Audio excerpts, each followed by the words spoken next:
السلام على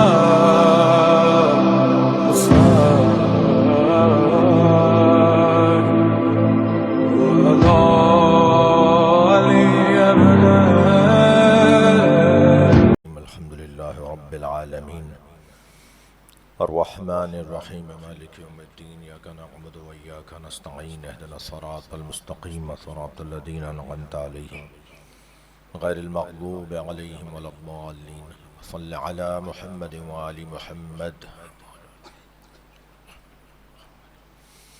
أعوذ بالله من الشيطان الرجيم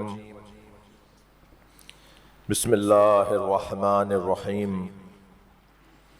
الحمد لله الذي لا يبلغ مدحته القائلون ولا يحصي نعماءه العادون ولا يعدي حقه المجتهدون الذي ليس لصفته حد محدود ولا نعت موجود ولا وقت معدود ولا أجل ممدود فطر الخلائق بقدرته ونشر الرياح برحمته الصلاة والسلام على الرسول المسدد المصطفى العمجد المحمود الأحمد سيدنا ومولانا ومولى الكونين جد الحسن والحسين عاني أبا القاسم محمد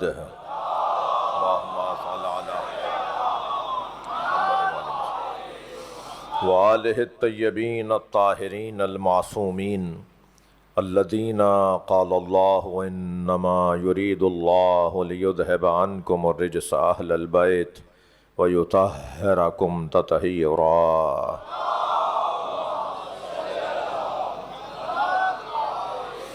ولعنة الله على أعدائهم أجمعين من يوم عداوتهم إلى قيام يوم الدين. أما بعد قال الحكيم في قرآن الكريم بسم الله الرحمن الرحيم إن الله يحب الذين يقاتلون في سبيله صفا كأنهم بنيان مرصوص. صلوات.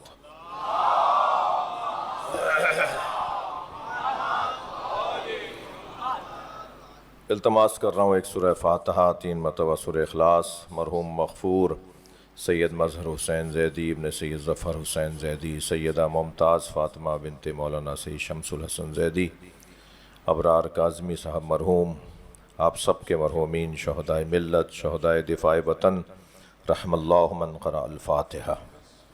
بسم اللہ الرحمن الرحیم الحمدللہ رب العالمین الرحمن الرحیم مالک یوم الدین إياك نعبد وإياك نستعين اهدنا الصراط المستقيم صراط الذين أنعمت عليهم غير المغضوب عليهم ولا الضالين. بسم الله الرحمن الرحيم قل هو الله أحد الله الصمد لم يلد ولم يولد ولم يكن له كفوا أحد. بسم الله الرحمن الرحيم قل هو الله أحد الله الصمد لم يلد ولم يولد ولم يكن له كفوا أحد. بسم الله الرحمن الرحيم قل هو الله أحد الله الصمد لم يلد ولم يولد ولم يكن له كفوا أحد. اللهم صل على محمد وآل محمد. میرے ذہن میں کچھ بیمار ہیں، مریض ہیں، خاص دعاؤں کے لیے کہا گیا ہے، خاص حاجات کے لیے کہا گیا ہے. آپ کے ذہنوں میں بھی جو آپ کے اعزاء اقربا میں، پڑوسیوں میں، متعلقین میں، برادری کے لوگوں میں، ملنے والوں میں جو بیمار ہیں، ان سب کی شفا کے لیے، خاص حاجات کی برابری کے لیے بلند تر صلوات پڑھیں.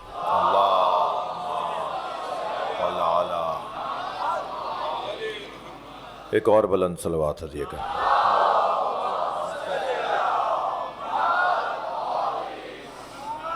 سورہ مبارکہ صف کی 4تھی آیت ہے،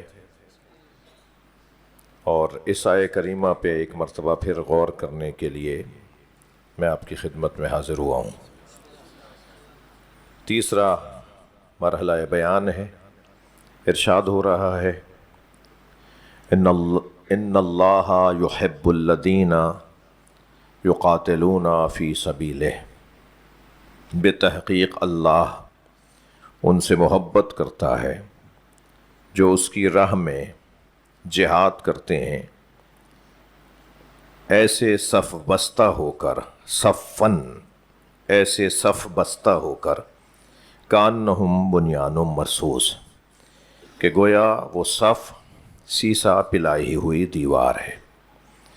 اینٹوں میں مسالہ لگایا جاتا ہے تاکہ وہ اینٹ اینٹ سے جڑ جائے، تو وہ جو مسالے ہوتے ہیں نا، اس مسالے میں سیمنٹ آپ کیا کیا وہ آپ لوگ زیادہ بہتر جانتے ہیں، لیکن ایک چسپ ہوتی ہے، ایک چسپندگی ہوتی ہے، ایک دھات ہوتی ہے، ایک مایا ہوتا ہے جسے سیسا کہتے ہیں، کہ جس کے بعد وہ ایک دوسرے سے اینٹیں اتنی مضبوطی کے ساتھ جڑ جاتی ہیں کہ وہ اینٹیں ٹوٹ سکتی ہیں مگر اینٹیں جدا نہیں ہو سکتی، یعنی ان کو توڑا جا سکتا ہے مگر انہیں جدا نہیں کیا جا سکتا۔ یہ جو کیفیت ہے مضبوطی کی، اسے کہتے ہیں سیسا پلائی ہوئی دیوار۔ بنیان صفن کانہم بنیان مرصوص، ایک ایسی صف جو گویا سیسا، ایک ایسی دیوار جو گویا سیسا پلائی ہوئی دیوار ہو، یعنی اتنی مضبوط ہو کہ پہاڑ ہٹ جائیں وہ نہ ہٹنے پائے۔ لوگ اس کی جو صف کی کیفیت ہے، صف بستگی جو ہے، اسے توڑنے نہ پائیں، دنیا کی کوئی طاقت اسے ختم نہ کرنے پائے، دنیا کی کوئی طاقت اس کو توڑ نہ پائے۔ وہ ایک مضبوط صف بستہ مجاہدوں کی سیسا پلائی ہوئی دیوار۔ یہ کون لوگ ہیں؟ یہ وہ لوگ ہیں کہ ان اللہ یحب الذین، یہ وہ لوگ ہیں جن سے اللہ محبت کرتا ہے۔ یہ محب خدا نہیں ہے، یہ محبوب خدا ہے۔ اسے اجازت دیجئے کہ آئندہ کی مجلس میں عرض کروں، ایک صلوات ہدیہ کریں محمد۔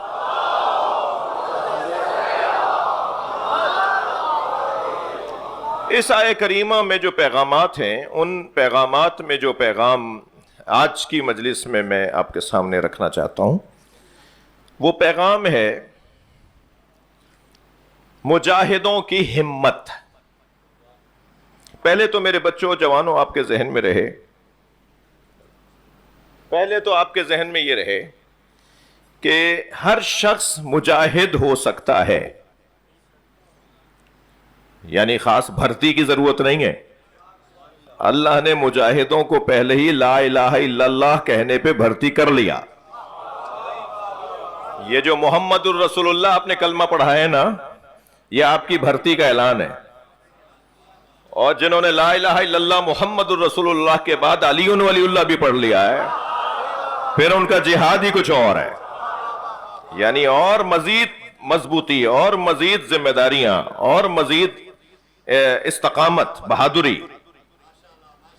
تو ہم سب مجاہد ہو سکتے ہیں، بلکہ ہم سب مجاہد ہیں۔ اب اور بات ہے کہ ہر ایک کے پاس ہر ایک کی تلوار علیحدہ ہے، جی ہر ایک کی تلوار علیحدہ ہے۔ کسی کا قلم اس کی تلوار ہے، کسی کی زبان اس کی تلوار ہے، جی اور یاد رہے کہ تلوار ہو اور بازو نہ ہو تو اس تلوار کا کیا کریں گے؟ اور یاد رہے کہ تلوار کے ہونے کے ساتھ بازو کا ہونا ضروری ہے، مگر بازو کے ہونے کے ساتھ تلوار ہونا ضروری نہیں ہے۔ نہیں، میں اور لفظوں کو بہتر کرتا ہوں، یعنی تلوار اگر ہے تو اس کے لیے تو بازو ضروری ہے، مگر اگر بازو ہے تو ضروری نہیں ہے کہ اس کے لیے تلوار ہو۔ یہ وہی فلسفہ ہے جو علامہ اقبال نے بیان کیا ہے۔ بغیر عصا کے، انوار صاحب، بغیر عصا کے کلیمی ہے کار بے بنیاد۔ علامہ اقبال کا شعر سنا رہا ہوں آپ کو۔ بغیر عصا کے کلیمی ہے، توجہ ہے بات کی، بغیر عصا کے کلیمی ہے۔ ایک صلوات اور پڑھیں۔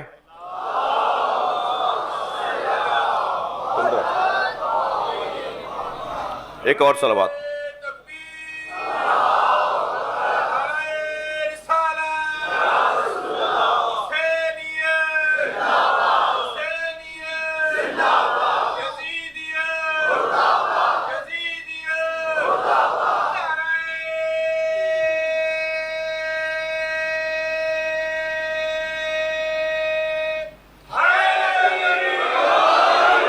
بغیر عصا کے کلیمی ہے، علامہ اقبال کہہ رہے ہیں بغیر عصا کے کلیمی ہے کار بے بنیاد، خودی میں ڈوب کر ضرب کلیم پیدا کر۔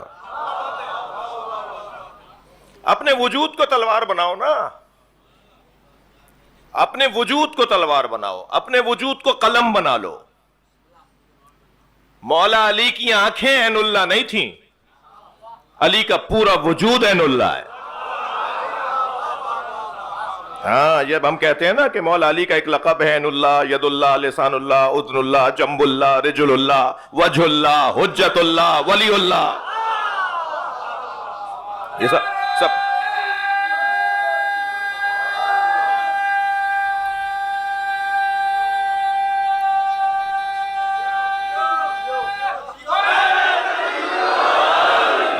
میرا سانس ٹوٹ گیا مگر مولا کائنات کے لقب ختم نہیں ہوئے۔ یہ جو مولا کے القاب ہیں نا، یہ حدیثیں سنائی نا میں نے آپ کو، یہ سرکار دو جہاں کی زبان سے جاری ہوئے ہیں نا۔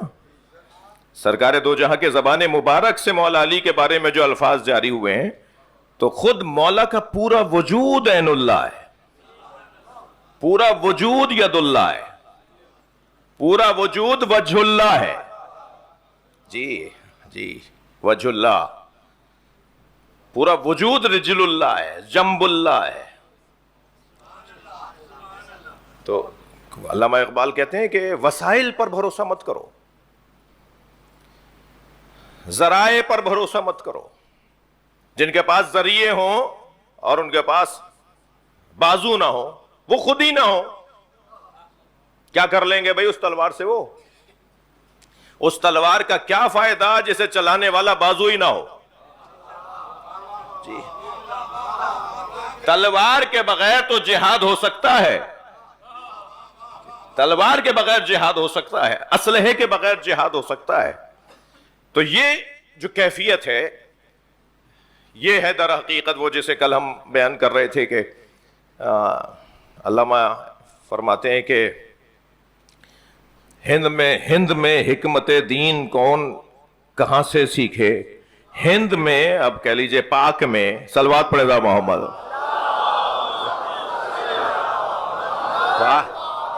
پاک میں حکمت دین کوئی کہاں سے، کوئی کہاں سے سیکھے؟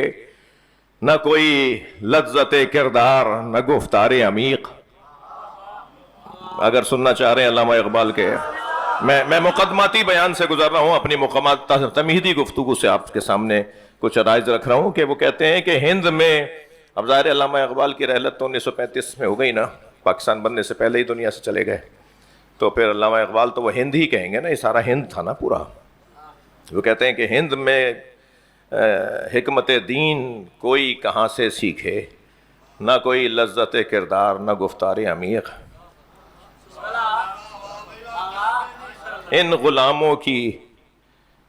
غلاموں کا یہ مسلک ہے کہ کہتے ہیں، ان غلاموں کا یہ مسلک ہے کہ کہتے ہیں، ان غلاموں کا یہ مسلک ہے کہ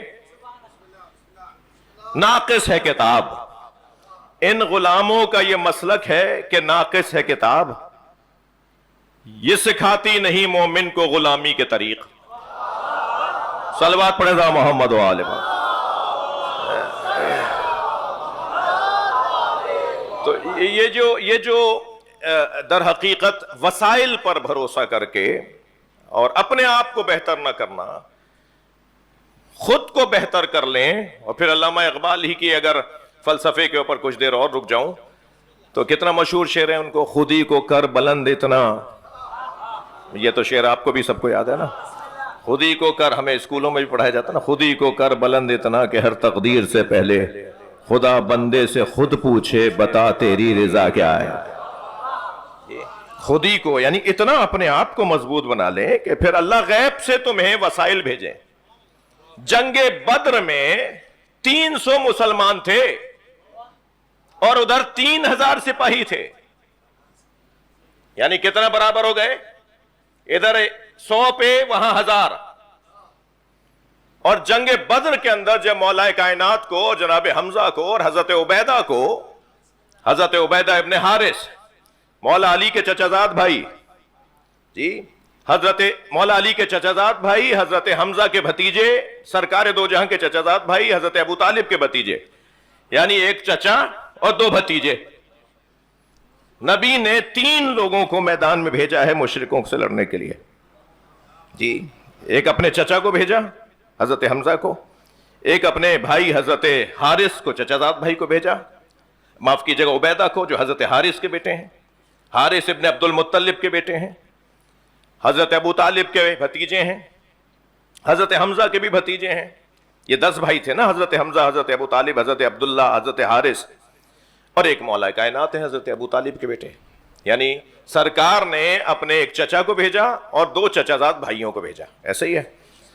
تو جب مولا علی نے اور حضرت حمزہ نے اور حضرت عبیدہ نے مشرکوں کو قتل کر دیا، جنگ سخت پڑنے لگی، تو پیاس کی شدت بڑھی، تو سرکار کی آواز آئی امیر المومنین کے لیے کہ یا علی، جائیے بدر کے میدان میں کوئی کنواں ہے اسے ڈھونڈیے.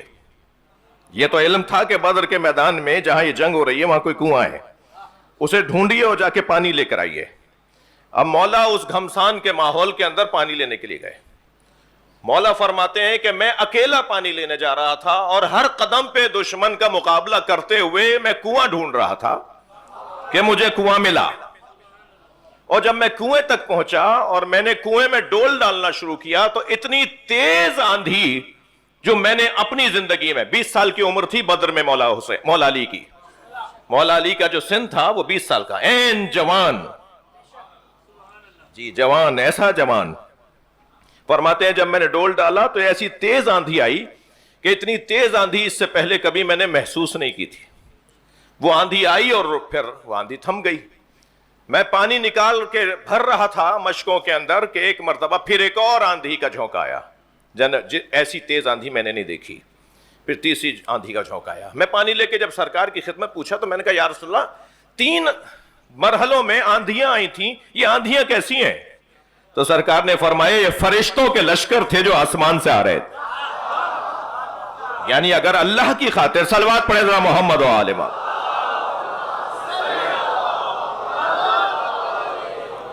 جب مومن اس قابل ہو جائے کہ اللہ کی مرضی کی خاطر وہ اپنی زندگی گزارے، ہمت مرداں والی کیفیت ہو، تو پھر غیب سے اللہ مدد بھیجتا ہے، پھر فرشتوں کی مدد بھی آتی ہے. یہ مسئلہ جو میں نے ابھی آپ کے سامنے تاریخ کا صفحہ پڑھا، یہ تو تاریخ کا صفحہ ہے نا، یہ کوئی مذہبی کوئی خاص کسی مسلک کا مسئلہ تو نہیں ہے. یہ قرآن کہہ رہا ہے نا کہ ہم نے فرشتوں سے مدد کی، ہم نے فرشتوں کو مدد کے لیے بھیجا. تو انسان اس درجے پر اپنے آپ کو لے آئے کہ پھر اللہ خود پوچھے بتاؤ اب کیا چاہتے ہو، اب کیا چاہتے ہو. وہ جو 10 سال کی عمر میں دعوت ذوالعشیرہ میں کہے کہ انا یا رسول اللہ میں آپ کی مدد کروں گا، تو اللہ نے دیکھا کہ یہ تو اس حد تک 10 سال کی عمر میں ہے، تو پھر 20 سال کی عمر میں جنگ بدر کا مجاہد بنا دیا. اور پھر جنگ بدر میں جب اس نے اپنے جہاد کو پیش کیا تو پروردگار عالم نے جنگ احد کے اندر تنہا کھڑا دیکھا اسے. تو اللہ نے کہا اور کیا چاہتے ہو. وہ جب جنگ احد کے اندر تنہا لڑتا رہا تو پھر جنگ بنی قریظہ میں، جو جنگ احد کے بعد ہے یعنی تیسری جنگ ہے، اس میں مولا نبی نے فرمایا کہ کوئی ہے جو فلاں مشرک کو جا کر مار کر آئے، تو میرے مولا اس کا سر لے کر آئے. اور سرکار نے فرما دیا تھا کہ جو سب سے پہلے علی کی کامیابی کی خبر مجھے دے گا میں اسے جنت کی بشارت دوں گا. عجیب منظر تھا. سب اس ٹیلے پہ کھڑے، اس بلندی پہ کھڑے علی کو آتا دیکھنا چاہتے تھے تاکہ دیکھ لیں تو نبی کو آ کے بتا دیں، تاکہ آ کر بتا دیں یا رسول اللہ علی کامیاب ہو گئے. اور سلمان برابر میں بیٹھے تھے. جب کچھ لوگوں کو آتے ہوئے دیکھا تو سلمان نے کہا یا رسول اللہ مبارک ہو. صلوات پڑھے ذرا محمد و آل. تو اور زیادہ ہمت کا مظاہرہ کیا تو اللہ گویا اس مومن سے پوچھ رہا ہے بتا تیری رضا کیا ہے اور کیا چاہتا ہے. اب ایسا مجاہد کیا چاہتا ہے؟ ایسا مجاہد صرف 2 چیزیں چاہتا ہے: زمین پہ عدل کا نظام اور زندگی کا خاتمہ شہادت پر. اس مومن کی بس یہی آرزو ہے. کہ کسی طرح زمین پہ عدل و انصاف کا نظام قائم ہو جائے، کہیں بے عدالتی نہ ہو، کہیں ناانصافی نہ ہو، کسی کے ساتھ زیادتی نہ ہو، کسی کے ساتھ ظلم نہ ہو۔ اور میری آرزو یہ ہے، اور بتا کیا چاہتا ہے، اور بتا کیا چاہتا ہے؟ تو بس اس نے کہہ دیا یا اللہ میں چاہتا ہوں کہ شہادت کی موت ملے۔ تو جب اس مومن سے اللہ نے پوچھ لیا تھا کہ تمہاری اور کیا آرزو ہے، اور اس نے کہہ دیا تھا مجھے شہادت کی موت چاہیے، تو جب شب قدر میں مولا کائنات کو ضربت ماری گئی تو مولا نے جو بے ساختہ فرمایا تھا نا، فزت ورب الکعبہ، وہ اسی لیے فرمایا تھا کہ میں نے جو مانگا تھا وہ مجھے مل گیا۔ بتا تیری رضا کیا ہے؟ عزیزو، یہ کام آسان نہیں ہے، یہ تقریر کرنا شاید آسان ہو، اور آپ کا بھی خوش ہو کے نعرہ لگا دینا شاید آسان ہو، لیکن یہ کام آسان نہیں ہے۔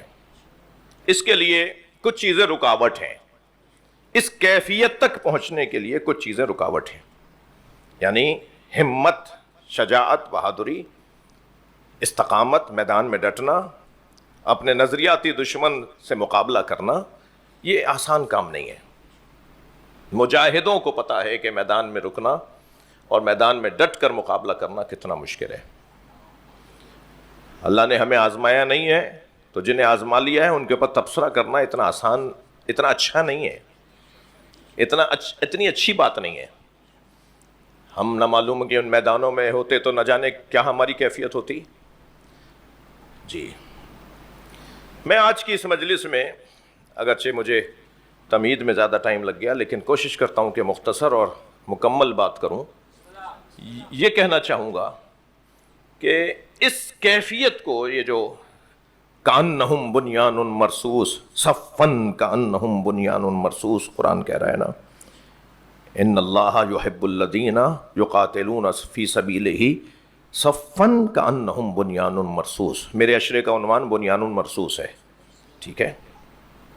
یہ جو کیفیت اللہ بیان کر رہا ہے نا اس آیت کے اندر، سورہ صف کی 4 آیت میں، یہ کیفیت کیسے ایجاد ہوگی؟ اعصاب کے بغیر جنگیں نہیں لڑی جاتی، یعنی اگر اعصاب کمزور ہوں گے نا تو تلوار شاید ہی اپنے اوپر ہی مار لے، اس تلوار سے کوئی فائدہ نہیں ہوگا، اس اسلحے سے کوئی فائدہ نہیں ہوگا۔ اپنے آپ کو مضبوط بنانا ہے پہلے، یعنی ذات کو، خودی کو، اپنی وجود کو مضبوط بنانا ہے، تب یہ مرحلہ آئے گا کہ مضبوط لوگ ہیں تو اب یہ میدان میں آ جائیں، پھر یہ میدان میں اتریں۔ ہر ایک کو میدان میں بھی نہیں بھیجا جاتا، یہ ناانصافی ہے کہ ہر ایک کو میدان میں بھیج دیا جائے، یہ اس کے ساتھ ظلم اور زیادتی ہے، اور اپنے ساتھ بھی زیادتی ہے کہ ہر ایک کو میدان میں بھیج دیا جائے۔ وہ چیز جو انسان کو میدان میں اترنے کے قابل بناتی ہے اسے کہتے ہیں ہمت۔ توجہ ہے، اسے کہتے ہیں ہمت۔ ہمت دو چشمی ہے، میم تے، ہمت۔ ہمت کی تعریف کیا ہے؟ ہر چیز کو اس وقت تک میں نہیں پہچان سکتا، نہیں جان سکتا جب تک کہ میں اس کی تعریف نہ سمجھوں۔ جی، مثلا یہ مائک ہے نا، اس کی ایک تعریف ہے۔ منطق کا موضوع ہے تعریف کرنا، علم منطق لفظ غلط ہے، علم منطق کا موضوع ہے تعریف کرنا۔ ہر چیز کی تعریف علم منطق کرتی ہے۔ مثلا سخاوت کی ایک تعریف ہے، شجاعت کی ایک تعریف ہے، جی، غیرت کی ایک تعریف ہے، عزت کی ایک تعریف ہے، علم کی ایک تعریف ہے۔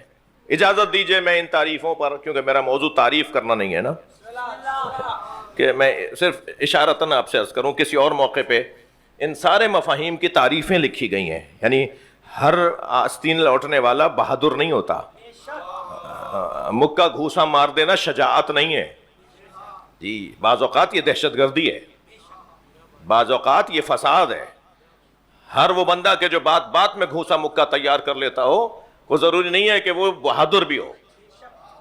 جی، استاد سید شہید سبط جعفر کے 2 مصرے مجھے یاد آ رہے ہیں شجاعت کے باب میں، وہ کہتے ہیں کہ کبھی رسی گلے میں ہے، کہیں خیبر ہے ہاتھوں پر۔ انہوں نے تعریف کی ہے شجاعت کی، کبھی رسی گلے میں ہے، کہیں خیبر ہے ہاتھوں پر، جہاں جیسی ضرورت تھی وہاں ویسی شجاعت ہے۔ اپنی توانائیوں کو، اپنی صلاحیتوں کو موقع محل دیکھ کر استعمال کرنا، یہ شجاعت ہے۔ کبھی خاموش رہنا بہادری ہوگا، اور کہیں بولنا بہادری ہوگی. ہمیشہ بولنا بہادری نہیں ہے. آپ اجازت دیجئے کہ اس موضوع کو کسی اور موضوع. ہمت کی کیا تعریف ہے؟ ہمت کہتے کسے ہیں؟ یہ بغیر ہمت کے نہیں ہو سکتا کہ کوئی بنیان مرصوص بن جائے، کوئی صف بن جائے، اور ایسی صف کہ جو سیسا پلائی بھی دیوار ہو. جی یہ ہمت کے بغیر نہیں ہوگا. ہمت کی تعریف کیا ہے؟ ہمت کی تعریف ہے ہدف حاصل کرنے کے لیے کوششوں کا مجموعہ. نہیں، لفظوں کو پھر الفاظ دوبارہ بولتا ہوں. ہدف تک پہنچنے کے لیے کوششوں کے مجموعے کو ہمت کہتے ہیں. کوشش نہیں، کوششوں کا مجموعہ. بدل کے کوشش کرنی ہوگی. جی عنوان بدل کے، جگہ بدل کے، طریقہ بدل کے، وسائل بدل کے. ہمت یعنی مجموعہ سعی و تلاش، کوششوں کے مجموعے کو ہمت کہتے ہیں. مگر وہ کوشش کسی ہدف کی خاطر ہو، کسی مقصد کی خاطر ہو. یہ لفظ قرآن مجید سورہ مبارکہ یوسف کے اندر استعمال ہوا ہے، جس کو جب زلیخا نے حضرت یوسف کو اپنے حجرے میں بلوایا اپنی کنیزوں کے ذریعے، خود بند سنور کے سج کر بیٹھی تھی، اور حضرت یوسف کو بلا لیا حجرے میں، اور باہر سے دروازوں پہ تالے ڈلوا دیے. 7 دروازے تھے. 7 دروازوں کے بعد اس کا حجرہ آتا تھا محل کے اندر.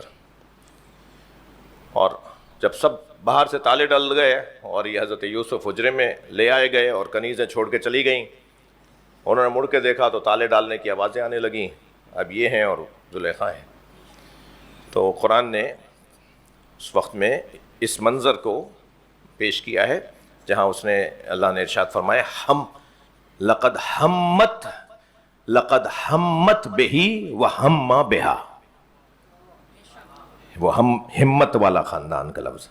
لقد ہمت بہی وہمت بہا یعنی زلیخا نے. اب کیا حسین اللہ کا کلام. اور قرآن میں یہ ان آیات میں سے ایک آیت ہے جس کو سننے کے بعد سجدہ کیا جائے. ادبیات عرب کا شاہکار ہے یہ اتنا سا جملہ.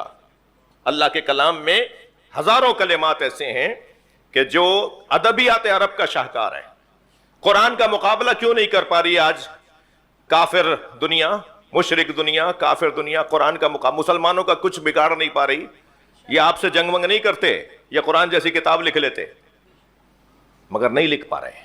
سب سے زیادہ مسلمانوں کے لیے جو نظریاتی ڈھال ہے نا وہ قرآن ہے. قرآن کا مقابلہ. قرآن 1400 سال پہلے سے سینہ چوڑا کر کر کے کہہ رہا ہے 114 سورے ہیں، کوئی ایک سورہ اس جیسا لے آؤ. اگر تم سچے ہو تو ایک سورہ لکھ کر لے آؤ. اتنی مدت کے بعد آج تک کوئی قرآن کا ایک سورہ جواب کے طور پہ قرآن جیسا سورہ لے کر نہیں آیا. وہ ایک اعجازی کیفیت. وہ جو اعجازی کیفیت ہے قرآن کے الفاظ میں، ان میں سے ایک لفظ ہے لقد ہمت بہی وہم بہا. زلیخا نے حضرت یوسف کا ارادہ کیا اور یوسف نے زلیخا کا ارادہ کیا. ابھی کتنا حسین جملہ ہے. جبکہ اس کا ارادہ کچھ اور ہے اور ان کا ارادہ کچھ اور ہے. اس کا ارادہ ہے کسی غلط کام کا اور معصوم کا ارادہ ہے اس کی اصلاح کا.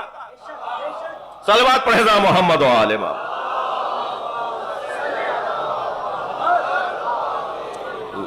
اب ہمت یعنی ارادے کی مضبوطی کو ہمت کہا جاتا ہے. ارادہ جب مضبوط اور پختہ ہو جائے تو اسے دوسرے لفظوں میں ہمت کہا جاتا ہے. توجہ ہے عزیزان گرامی. یہ جو ہمت والی کیفیت ہے نا، اس کو کس طرح سے مضبوط بنا جائے گا، کس طرح سے اسے محکم کیا جائے گا، اس کے باب میں مجھے خوف بھی ہو رہا ہے کہ میرا وقت تنگ ہوتا چلا گیا، لیکن آپ اگر دیر ہو جائے تو مجھے معاف فرمائیں گے. جب بات ارادے کی ہو رہی ہے، جب بات ہمت کی ہو رہی ہے، تو ہمت اور ارادے کا تعلق ہے مقصد کے ساتھ. مقصد کے مطابق ارادہ ہوگا، مقصد کے مطابق ہمت ہوگی. مقصد اگر بلند ہے تو ارادے بھی بلند، مقصد اگر متوسط ہے تو ارادے بھی متوسط، مقصد اگر معمولی ہے تو ارادے بھی معمولی. ایسا ہی ہے. آپ ایک طالب علم کو تصور کیجئے، بیٹا کیوں پڑھ رہے ہو؟ یہ او لیول، یہ اے لیول، یہ مثال کے طور پر فلاں تعلیم جو حاصل کر رہے ہو، آخر تمہارا مقصد کیا ہے؟ تو وہاں بھی 3 مقصد کم سے کم ہو سکتے ہیں. جوان بھی بیٹھے ہوئے ہیں، طالب علم بھی آئے ہوئے ہیں، کم سے کم 3 مقصد ہو سکتے ہیں. سب سے پہلا اور معمولی اور سب سے چھوٹا مقصد کیا ہوگا؟ وہ یہ ہوگا کہ ڈگری حاصل کریں گے تو نوکری حاصل کریں گے. جی ہاں، یہ ویسے واہ کہنے کی جگہ نہیں ہے، یہ آہ کہنے کی جگہ ہے. تکلیف دہ بات ہے. ڈگری حاصل کریں گے. کیوں پڑھ رہے ہو؟ اس بچے سے پوچھیں، اس زبان سے پوچھیں، بیٹا پڑھ کیوں رہے ہو؟ یہ کہے گا کہ ڈگری حاصل کرنا چاہتا ہوں تاکہ نوکری مل جائے. جی اب میں کچھ شخصیات کی ذرا اور اپنی بھی مشکل آسان کروں. خدا کے واسطے سرکاری نوکریوں کے پیچھے کیوں لگے ہوئے ہو؟ جی بھائی کاروبار کرو. انبیاء اور ائمہ نے نوکریاں نہیں کی، کاروبار کیا ہے. اور اگر نوکری کرنی بھی ہے تو پھر افسری ہو،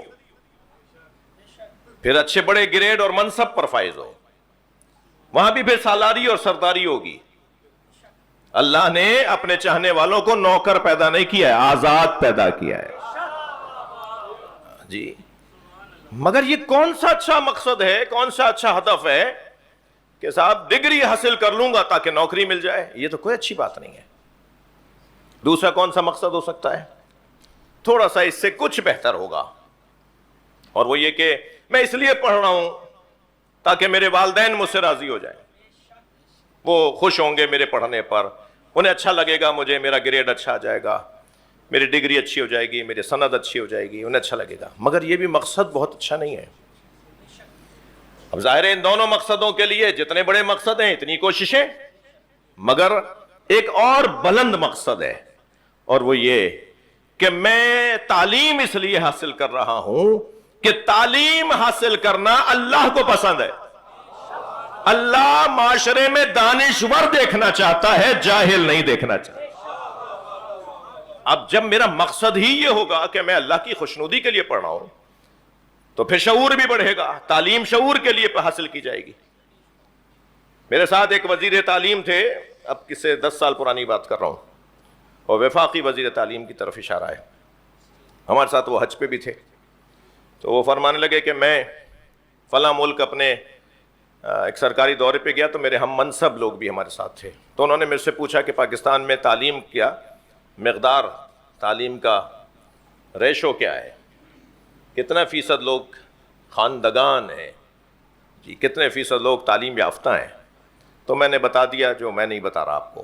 صلوات پڑھیں ذرا محمد.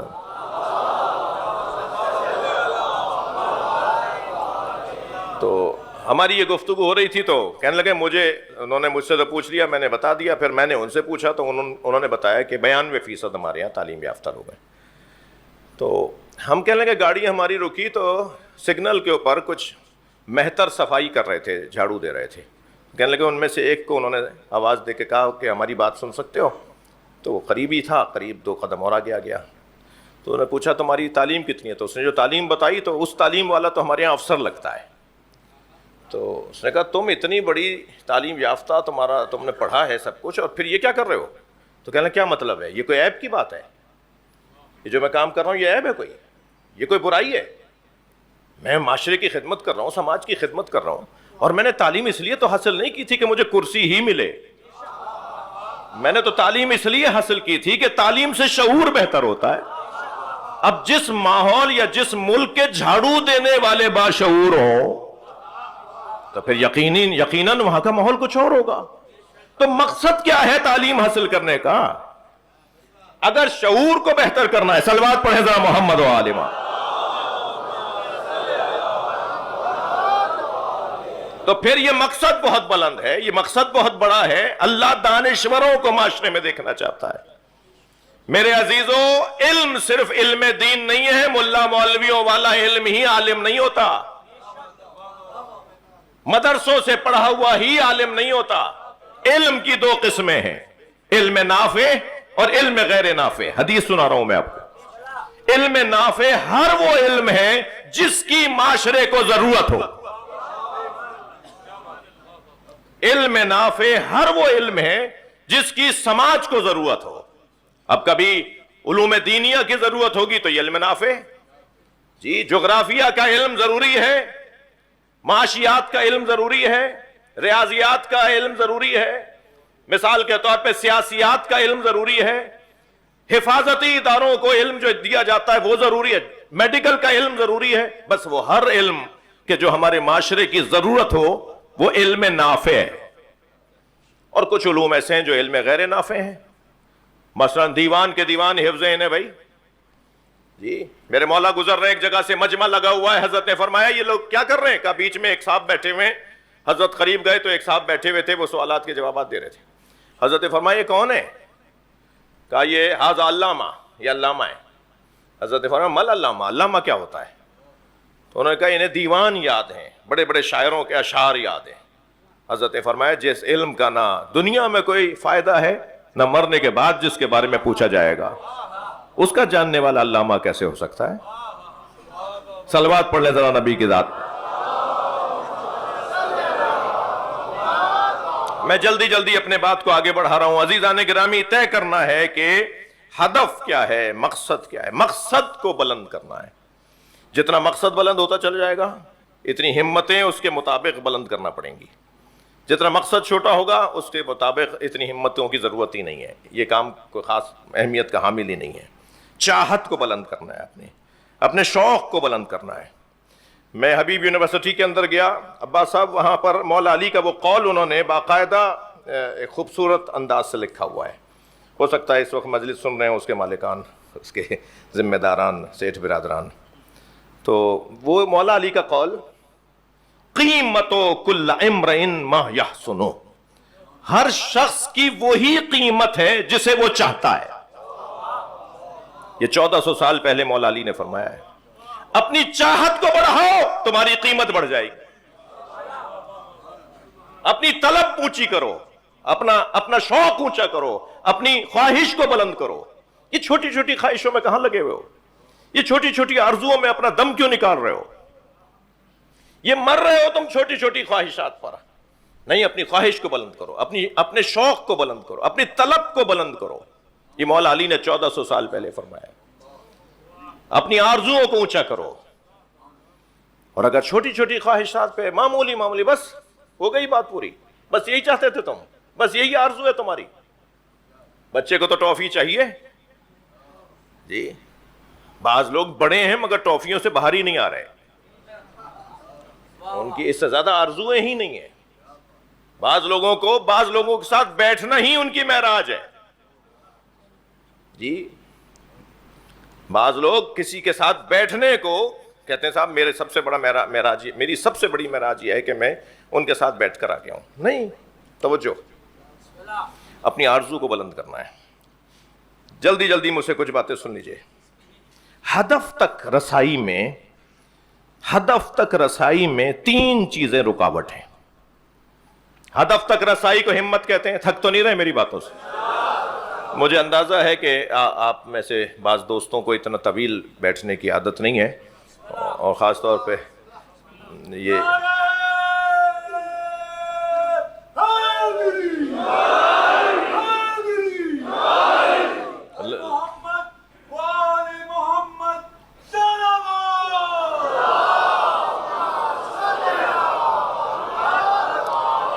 میرے خیال سے اجازت دیجئے کہ اس بحث کو کل آگے بڑھائیں. اب 2-4 ہی بسم اللہ کہہ رہے ہیں، میں کیا کروں.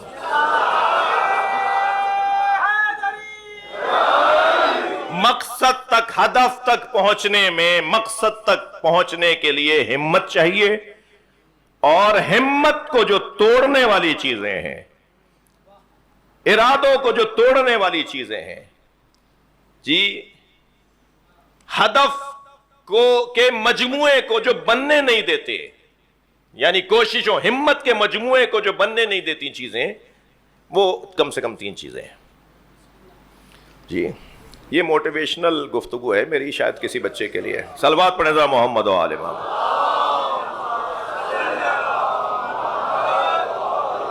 جی ٹھیک ہے، تھوڑی بات بڑھا رہا ہوں. کم سے کم 3 چیزیں ہیں جو ہمت کو ہمت نہیں رہنے دیتی اور ارادے ٹوٹ جاتے ہیں. سب سے پہلی چیز خود کو کمزور سمجھنا. میں کہاں کر سکتا ہوں یہ کام، میرے کہاں بس کی بات ہے یہ، میں یہ کب کر سکتا ہوں، مجھے کیسے یہ چیز ملے گی. خود کو کمزور سمجھنا. یہ جو خود کو کمزور سمجھنے والے لوگ ہیں نا، وہ بھی پھر 3 طرح کی چیزوں کے وسوسوں کا شکار ہیں. یعنی اس پہلے نقطے کے اندر بھی 3 چیزوں کی طرف توجہ کریں. پہلا عنوان تو یہی ہے، خود کو کمزور سمجھنا. میں یہ نہیں کر سکتا، میں وہاں تک نہیں پہنچ سکتا، وہ میں حاصل نہیں کر سکتا. یہ جو میں خود کو کمزور سمجھ رہا ہوں، یہ 3 چیزوں کے ذریعے سے سامنے آتا ہے. سب سے پہلی چیز، جسمانی کمزوریاں سبب بنتی ہیں.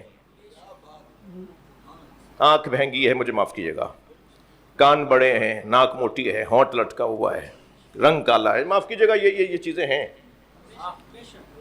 جی قد چھوٹا ہے، رنگ کالا ہے، مثال کے طور پر آنکھ بہنگی ہے. جی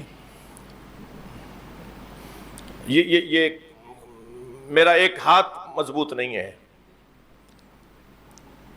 میرے مولا امام جعفر صادق علیہ السلام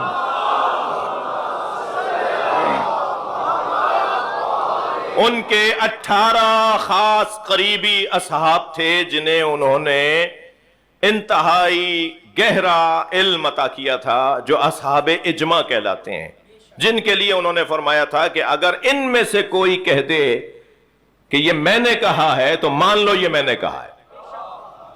ان میں سے ایک حضرت یونس ابن عمار ہیں رضوان اللہ تعالیٰ علیہ، میرے چھٹے امام کے شاگرد، خاص ماہر علم کے.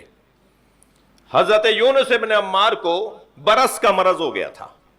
ذہن میں رہے جی، جسمانی کمزوری. میں یہ مثال دے رہا ہوں، جسمانی کمزوری ایک سبب بنتا ہے کہ انسان ہمت نہیں کرتا، اس کا حوصلہ ٹوٹ جاتا ہے. وہ کہتا ہے میں کہاں کر سکتا ہوں، یہ میرا تو بدن ایسا ہو گیا. تو انہیں برس کا مرض ہو گیا تھا. امام ان کی عیادت کرنے کے لیے گئے.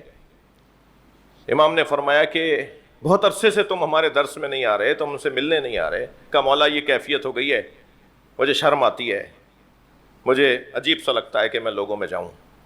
تو حضرت نے فرمایا کہ حضرت رجل من آل فرعون، فرعونیوں کے درمیان، فرعون کے دربار میں بیٹھنے والی ایک شخصیت جسے مومن آل فرعون کہہ کر قرآن نے یاد کیا ہے، وہ حضرت موسیٰ کا دفاع کرتے تھے جبکہ یکتموا ایمانہ، قرآن کہتا ہے انہوں نے اپنا ایمان چھپایا ہوا تھا.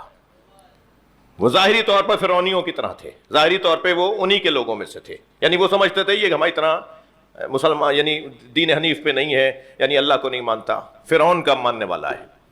انہی کے درمیان رہ کے حضرت موسیٰ کا دفاع کرتے تھے، جنہیں قرآن نے کہا ہے کہ مومن آل فرعون ہے. تو حضرت فرماتے ہیں کہ ان کا یہ جو پورا ہاتھ تھا نا، اس کی انگلیاں جڑی ہوئی تھیں. بچے میری طرف توجہ کریں، یہ جو انگلیاں ہماری علیحدہ علیحدہ ہیں نا، امام نے فرمایا، یہ اصول کافی کی روایت سنا رہا ہوں میں آپ کو. امام نے فرمایا مومن آل فرعون کی یہ پوری انگلیاں، یہ 5 انگلیاں ایسے جڑی ہوئی تھیں. تو حضرت نے فرمایا نہ صرف وہ اس ہاتھ کے اوپر کوئی کپڑا نہیں لپیٹتے تھے، بلکہ وہ عمومی جگہوں پر محافل اور مجالس میں جب وہ جاتے تھے، لوگوں کے درمیان جاتے تھے، تو اس ہاتھ کو چھپاتے بھی نہیں تھے، قصدن اس ہاتھ کو بلند کر کے دکھاتے تھے. اور اتنا بڑا نام ہے، انہوں نے اپنے اس ظاہری طور پہ بدن کے اندر ایک جو موجود چیز تھی، اس سے کبھی شرم نہیں کھایا، کبھی انہوں نے احساس نہیں کیا اس کا. تم ایسا کیوں سوچ رہے ہو جی؟ اور میں ان بچوں سے کہوں کہ جن کی مثال کے طور پہ آنکھیں بہنگی ہوتی ہیں، جن کے کان بڑے ہوتے ہیں، جن کے ہونٹ لٹکے ہوئے ہوتے ہیں، جن کی ایک کیفیت ہے، اللہ نے بنایا ہے نا. جسمانی طور پر اگر فرض کریں گے ایک پیر میں کوئی پولیو کی وجہ سے، کسی بھی وجہ سے کوئی اگر نقص آ گیا ہے، تو اس پر شرمندگی کیوں ہے جی؟ وہ جو اپاہج ہوتے ہیں، جن کے پیر نہیں ہوتے یا جن کی آنکھیں نہیں ہوتی، یہ جسمانی کمزوری کا شکار لوگ، میں آپ سے گزارش کر رہا ہوں، جیسے کوئی نیلی آنکھوں والا جوان جیسے کوئی خوبصورت چہرے والا جوان، جیسے کوئی 6 فٹ کا قد رکھنے والا جوان اپنی طرف متوجہ کرتا ہے نا، ایسے ہی یہ جسمانی کمزوری رکھنے والے بھی اپنی طرف متوجہ کرتے ہیں، اور ان کی طرف توجہ ان کی ترقی کا راز ہے۔ یہ اسی چیز کو اپنی ترقی کا ذریعہ بنا لے۔ کیوں پریشان ہو رہے ہیں؟ جسمانی کمزوری تمہیں کیوں شکستہ کر رہی ہے، کیوں کمزور بنا رہی ہے؟ دوسرا عنوان ہے خاندانی کمزوری۔ ارے بھائی ہم کہاں کریں گے، ارے بھائی تم کیسے کر سکتے ہو، تمہارے تو ابا ایسے تھے، تمہارے تو دادا نے یہ غلط کام کیا ہوا تھا، وہ تو مشہور تھے۔ خاندانی کمزوریاں سبب بنتی ہیں کہ ہمتیں شکستہ ہونے لگتی ہیں۔ لیکن کوئی بتائے، مثال دینے جا رہا ہوں، حضرت ام المومنین بی بی صفیہ بنت حی ابن اخطب، نبی کی 11 زوجاؤں میں ایک زوجہ ایسی تھیں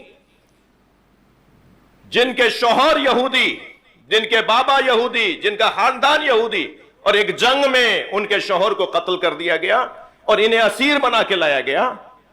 تو مولا نبی نے فرمایا کہ اس بی بی سے عقد میں کروں گا،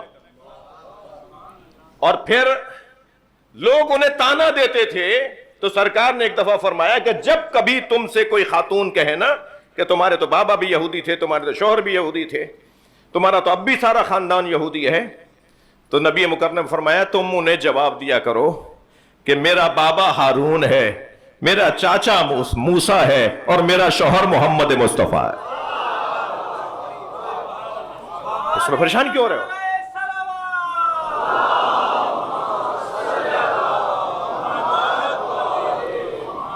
لہذا خاندانی کمزوریاں بھی ہمت کے ٹوٹنے کا سبب نہیں بننا چاہیے۔ اور تیسری چیز جو انسان کی کمزوریوں میں شمار کی جاتی ہے وہ ہے کم سنی۔ کم سنی، بچہ ہے بھائی، یہ کیا کرے گا؟ تم کیا کرو گے؟ بیٹھ جاؤ، بچے ہو، بڑوں میں بات نہیں کرتے جی، یہ بچوں کی محفل نہیں ہے۔ یہ جملے کہہ کے باصلاحیت شخص کو، جسے بچہ کہہ کے دھتکار دیا جائے اور نکال دیا جائے، وہ سمجھتا ہے کہ میں کچھ نہیں کر پاؤں گا، لوگ سمجھتے ہیں یہ کچھ نہیں کر پائے گا۔ میں نے ابھی رستے میں 19 مجاہد ہیں پاکستان کے جنہیں نشان حیدر ملا ہے، ایسا ہی ہے؟ میں غلط فگر تو نہیں بتا رہا؟ 18 یا 19 ہیں جی، 11 میں آپ کو شاید آدھے ملیں گے کہ جو 20 سال اور 25 سال کے جوان ہیں۔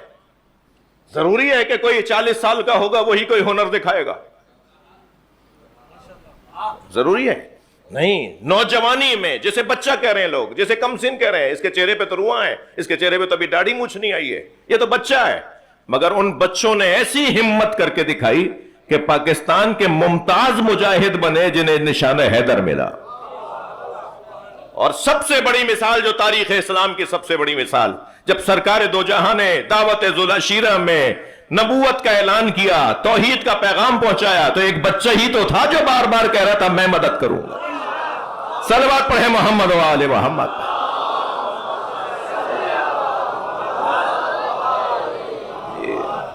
ضروری نہیں ہے کہ کوئی کم سن ہو تو اسے یہ کہہ کے نظر انداز کر دیا جائے کہ یہ کیا کر لے گا۔ ہمت، حوصلہ۔ کل پر چھوڑ دیجئے کچھ موضوعات کو، اور انشاءاللہ یہ بحث آگے بڑھے گی کہ کوئی صف، اور وہ بھی بنیان مرصوص کا عنوان اگر پائے گا تو وہ بغیر ہمت کے نہیں ہے، ہمت کرنا پڑے گی۔ ہمت کو توڑنے کے لیے جتنے بھی رستے ہیں ان سب کو توڑنا ہوگا، ہمت کے رستے میں جتنے بیریئر ہیں ان سب کو گرانا ہوگا۔ ہمت کی بات ہو، حوصلے کی بات ہو، بہادری کی بات ہو، شجاعت کی بات ہو جی۔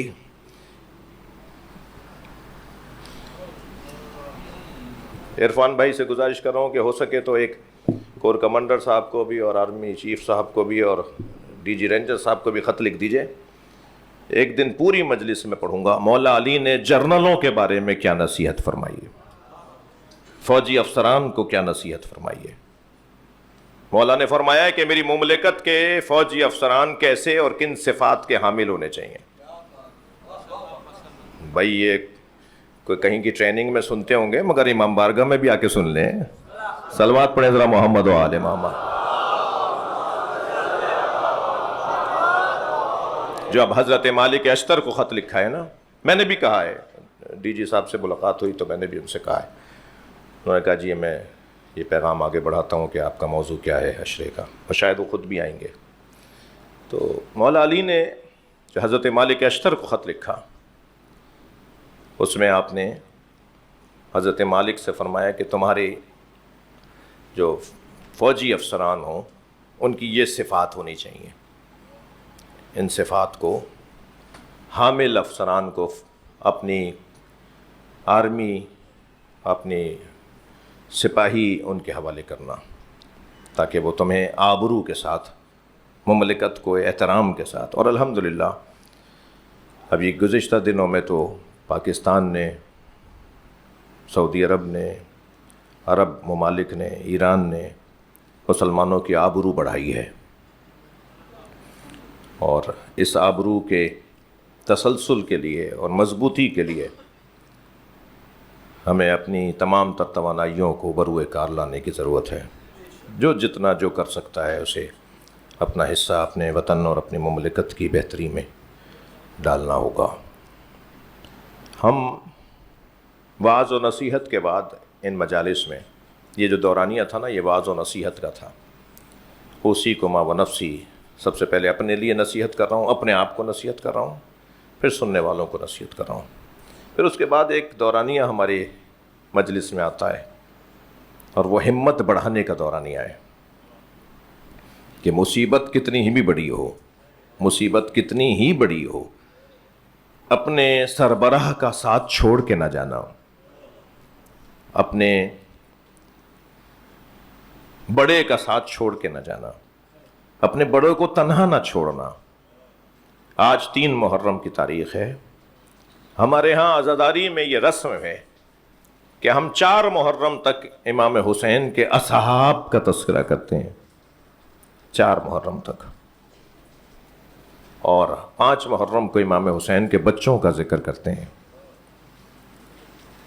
چلیے میرے ساتھ شب عاشور امام حسین نے ایک بڑے خیمے میں تمام اصحاب کو لیا اور پھر ان سے خطاب فرمایا، اور خطاب یہ فرمایا کہ کل عاشور کا دن ہے، یہ مجھے مارنے آئے ہیں، یہ تمہیں بھی مارنا چاہتے ہیں، اس لیے کہ تم میرے ساتھ آئے ہو، تو میں تم سے بیعت اٹھا لیتا ہوں، تم جانا چاہو تو اپنے گھروں کو چلے جاؤ. تو سب صحابہ نے، سب اصحاب حسینی نے ایک آواز ہو کر کہا، مولا ہم آپ کو تنہا چھوڑ کے نہیں جائیں گے. پھر امام نے فرمایا شاید تم میں سے کوئی جانا چاہے اور اس کے جانے میں یہ بات رکاوٹ ہو کہ شرمندگی ہوگی، کوئی ٹوک دے گا، کوئی کچھ کہہ دے گا، تو میں چراغ بجھا دیتا ہوں، اندھیرا کر دیتا ہوں، اور جب اندھیرا ہو جائے تو جو تم میں سے جانا چاہے وہ چلا جائے. امام نے اس بڑے خیمے کا چراغ، وہ مشعل جو جل رہی تھی، اسے بجھا دیا. جب اندھیرا ہو گیا، کچھ دیر کے بعد امام حسین نے دوبارہ اس چراغ کو روشن کروایا تو تمام اصحاب اپنی اپنی جگہ کھڑے تھے، اور ان میں جو حضرت حبیب ابن مظاہر اسدی تھے نا رضوان اللہ تعالیٰ علیہ، انہوں نے ایک مرتبہ آواز دے کر کہا، مولا اگر ہمیں 70 مرتبہ مارا گیا اور پھر زندہ کیا گیا تب بھی ہم آپ کا ساتھ چھوڑ کر نہیں جائیں گے. امام نے اس وقت میں ایک ارشاد فرمایا، ایک جملہ ارشاد فرمایا، حضرت فرمایا انی لا اعلم اصحابا کا اصحابی، جیسے اصحاب مجھ حسین کو ملے ہیں ایسے اصحاب کسی کو ملے ہوں میرے علم میں نہیں ہے. عجیب جملہ ہے امام حسین کا، انی لا اعلم اصحابا کا اصحابی، جیسے مجھے اصحاب ملے ہیں ایسے اصحاب کسی اور کو ملے ہوں میرے علم میں نہیں ہے. یہ کہہ کر امام حسین نے ان اصحاب کو دعائیں دی اور یہ سب اپنے اپنے خیموں کو چلے گئے. سنیں گے جب خیمہ خالی ہوا تو کیا دیکھا، کونے میں قاسم کھڑے ہوئے ہیں. کون قاسم؟ حضرت امام حسن کے بیٹے، حضرت امام حسین کے بھتیجے، حضرت امام حسن کے فرزند حضرت قاسم کو دیکھ کر فرمایا، قاسم تم یہاں کھڑے ہو؟ کہ چچا جان میں سن رہا تھا کہ کون سا صحابی کیسے شہید ہوگا، آپ نے سب کو بتایا کہ کون کون کیسے کیسے شہید ہوگا، چچا جان کیا میرا نام بھی شہیدوں میں ہے؟ تو حضرت نے فرمایا قاسم تم تو بہت بڑے ہو، تمہارا چھوٹا بھائی علی اصغر بھی شہید کیا جائے گا۔ تو جیسے ہی امام حسین نے یہ جملہ فرمایا نا تو حضرت قاسم نے ایک انگڑائی لی تو کمر میں بندھا ہوا پٹکا کھل گیا۔ آپ کے کمر میں پٹکا بندھا ہوا تھا، وہ کھل گیا۔ تو جیسے ہی انگڑائی لی تو فرمانے لگے حل یسلون الی الخیام، میرا بھائی علی اصغر تو جھولے میں خیمے میں ہے، کیا یہ لوگ خیمے میں گھسائیں گے؟ ایک مرتبہ غیرت ہاشمی جوش میں آنے لگا تو امام نے فرمایا نہیں قاسم، میں اسے اپنی گود میں لے جاؤں گا، پانی پلانے لے جاؤں گا، اسے تیر مار دیا جائے گا۔ اجرکم اللہ۔ آپ آمادہ ہو گئے؟ بس ایک صحابی کا تذکرہ کروں گا میں کہ امام حسین کے اصحاب میں ایک صحابی کا ذکر کر کے مجلس کو مکمل کروں۔ ان کا نام ہے حضرت سعید ابن عبداللہ۔ حضرت سعید ابن عبداللہ اور حضرت زہیرقین رضی اللہ تعالیٰ عنہ، یہ دو صحابی وہ ہیں کہ جب امام حسین نماز پڑھ رہے تھے نا، جماعت پڑھا رہے تھے، تو وہاں سے تیروں کی بارش ہونا شروع ہوئی۔ انہوں نے کہا کہ اگر سب نے دیکھ لیا کہ یہ نماز پڑھتے ہیں، کیونکہ ایک بڑی تعداد کو یہ لے کر آئے تھے یہ کہہ کر کہ یہ تو نماز ہی نہیں پڑھتے، تو پھر جب یہ دیکھ لیں گے کہ یہ تو نماز جماعت پڑھ رہے ہیں تو میرا تو لشکر ہی بدل جائے گا۔ تو اس نے آواز دے کر کہا کہ انہیں نماز نہیں پڑھنے دو۔ جب تیر برسنے لگے نا امام حسین کی نماز جماعت پر، تو دو صحابی تھے جو ڈھال بن کے کھڑے ہو گئے تھے صفوں کے سامنے، ایک حضرت زہیرقین اور ایک حضرت سعید ابن عبداللہ، اور دونوں تیروں کو روکتے رہے مگر کچھ نہ کچھ تیر ان کو لگتے رہے۔ حضرت سعید کو سب سے زیادہ تیر لگے، بازوؤں پہ تیر لے چکے تھے، ایک تیر ان کے سینے پہ بھی لگ چکا تھا، ان کے پیروں میں تیر لگ چکے تھے، مگر اتنی دیر تک وہ اپنے آپ کو روکے رکھا انہوں نے کہ جب تک امام حسین نماز کا سلام آخر نہ کہہ دیں۔ اور جیسے ہی امام حسین نے سلام آخر کہا، وہاں جناب سعید زمین پہ گر گئے۔ امام نے آگے بڑھ کے ان کا سر اپنے زانوں پہ لے لیا، سنیں گے، انہوں نے اپنا سر ہٹا دیا۔ امام نے پھر زانوں پر لیا، پھر انہوں نے سر ہٹا دیا۔ تو امام نے ان سے پوچھا تم اپنا سر کیوں ہٹاتے ہو؟ کہ مولا یہ شہزادوں کی جگہ ہے، مولا یہ سکینہ کی جگہ ہے، مولا کہاں زانوئے حسین اور کہاں مجھ جیسے غلام کا سر؟ امام نے فرمایا سعید میں چاہتا ہوں تمہارا سر ہمارے زانوں پر رہے، اجرکم اللہ۔ تو اسی اثنا میں حضرت سعید نے کانپتی ہوئی آواز میں کہا مجھے حبیب سے بات کرنی ہے۔ حضرت حبیب ابن مظاہر اسدی صحابی رسول بھی ہیں، مولا علی کے چاہنے والے بھی ہیں، کربلا میں امام حسین کے ساتھ شہید ہوئے ہیں۔ وہ کچھ عقب میں کھڑے تھے، امام حسین نے آواز دے کر کہا حبیب کو بلاؤ، سعید یاد کر رہے ہیں، آخری وقت ہے، کسی بھی وقت روح پرواز کر جائے گی۔ فرمانے لگے مجھے حبیب سے بات کرنی ہے۔ امام نے آواز دی تو حبیب جلدی جلدی قریب آئے، تو سعید نے اشارہ کر کے کہا کہ اپنا کان میرے دہن کے قریب لاؤ۔ تو حبیب ایسا لگ رہا ہے جیسے صرف حبیب کو ہی کہنا چاہتے ہیں کچھ، کوئی اور نہ سننے پائے۔ امام نے تو گود میں لیا ہوا ہے نا، تو حبیب نے اپنا سر ان کے دہن کے قریب لے جا کر سنا تو کہہ رہے تھے حسین کو چھوڑ کے نہ جانا، میرا مولا اکیلا ہو چلا رہا ہے، حسین کو تنہا مت چھوڑنا۔ اسی اسنا میں ایک مرتبہ سعید، بس آخری جملے، اسی اسنا میں ایک مرتبہ سعید نے مسکرانا شروع کیا۔ سعید ابن عبداللہ کے چہرے پہ مسکراہٹ آ گئی۔ امام نے فرمایا سعید مسکرا کیوں رہے ہو؟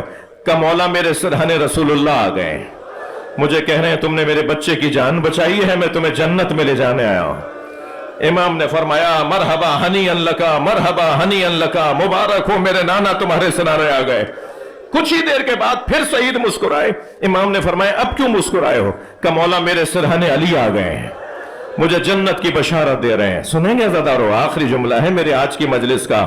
کچھ دیر کے بعد سعید کی آنکھوں سے آنسو جاری نہیں ہوئے۔ امام نے فرمایا سعید رو کیوں رہے ہو؟ کہ مولا میرے سرحنے آپ کی ماں زہرا آ گئے اور مجھ سے کہہ رہی ہیں تم نے میرے بچے کی جان بچائی ہے، میں خاتون جنت تمہیں جنت میں لے جانے آئے۔ الا لعنت اللہ علی الظالمین فسیعلم الذین ظلموا ای منقلب ینقلبون۔ یا اللہ ان آوازوں پر رحمت نازل فرما، حاضرین کی توفیقات میں اضافہ فرما، ہم سب کی عاقبت بخیر فرما، امام زمانہ کے ظہور میں تعجیل فرما، امام زمانہ کے ہمیں خادموں میں شمار فرما۔ ربنا آتنا فی الدنیا حسنۃ وفی الآخرۃ حسنۃ وقنا عذاب النار۔ الہی و سیدی و مولائی اغفر لاولیائک یا حسین۔